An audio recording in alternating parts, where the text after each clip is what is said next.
मैं इस समय जोबट के पास रणबैड़ा में हूं, जहां पर आप देखिए हेलीपैड बना हुआ है।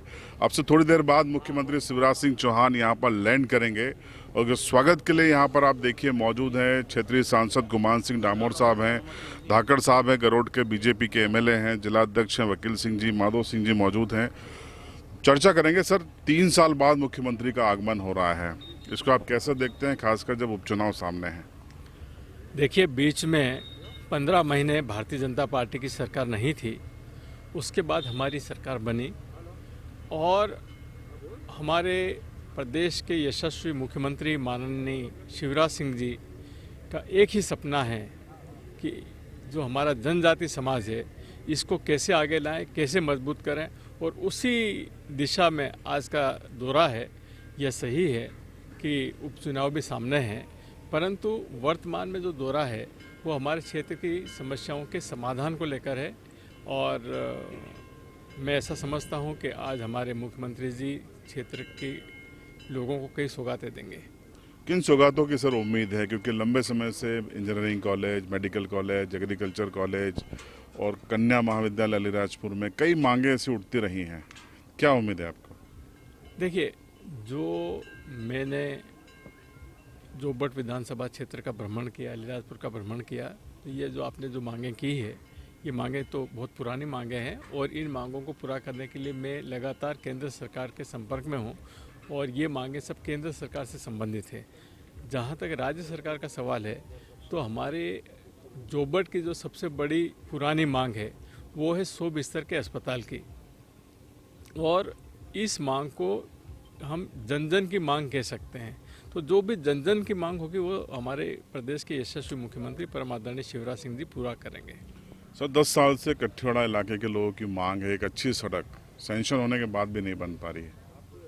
नहीं, जो अच्छी सड़क की बात कर रहे हैं उस सड़क का निर्माण चल रहा है और वो सड़क हमारी बोरी तरफ से बनते हुए कठियावाड़ा तरफ जा रही है और वो सड़क लगभग 60-70% बन चुकी है और जो बाकी हिस्सा है वो मेरे ख्याल से आने वाले 1 आध साल में बन जाएगा।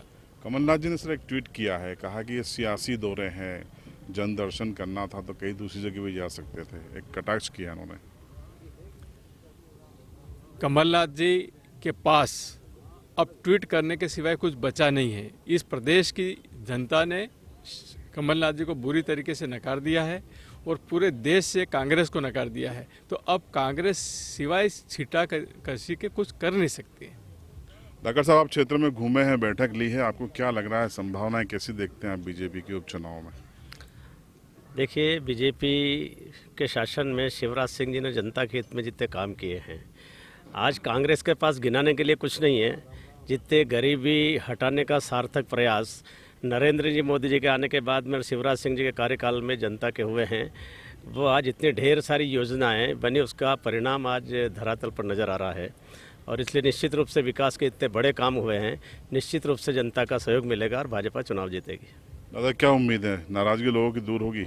बिल्कुल नाराज़गी दूर होगी, क्योंकि हमारी भारतीय जनता पार्टी की सरकार और आदरणीय शिवराज सिंह चौहान हैं, वो जन जन के लाडले हैं और जो निचले तबके की जो समस्या है उसे दूर करने का सतत प्रयास करते हैं।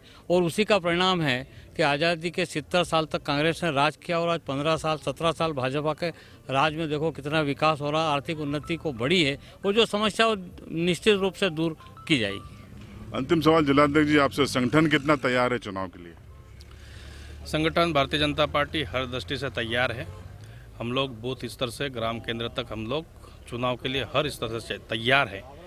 और जैसे भारतीय जनता पार्टी की अंदरूनी बातें हम सब लोग किसी को बताते नहीं हैं, पर मैं दावे के साथ कह सकता हूं कि भारतीय जनता पार्टी उपचुनाव के लिए हर स्तर से तैयार है।